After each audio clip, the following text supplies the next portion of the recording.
لا الہ الا اللہ. تو فرمایا کہ یہ تو رسول ہے، رسول کی تو پوری امت تابعدار ہوگی، بیٹے کا کیا کام ہے؟ ایک بیٹا کتنے مکے مدینے کو آباد کرے گا؟ یا مہاجرین و انصار کی جماعتوں کی جماعتیں ہیں. اولئک هم المؤمنون حقا، واقعی پکے مومن ہے. لہم مغفرۃ ورزق کریم. بیٹا تو نوح علیہ السلام کا بھی تھا، کنعان، باپ کے مقابلے پہ لگا ہوا تھا. جب لڑکیاں کھانے لگا ڈوبنے لگا، حضرت نوح کی پدری شفقت جوش میں آئی. ان ابنی من اہلی وان وعدک الحق، خدا میرا ہی بیٹا ہے اور آپ کا وعدہ تو بہت پختہ ہے.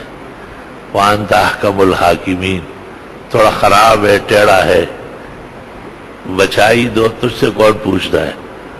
حق تعالیٰ نے کہا انہ لیس من اہلک، یہ نااہل ہے، انہ عمل غیر صالح، غلط کرتوت میں پڑا ہوا ہے. انی اعظک ان تکون من الجاہلین، آپ کو سمجھاتا ہوں آئندہ اس طرح باتیں نہ کیا کریں.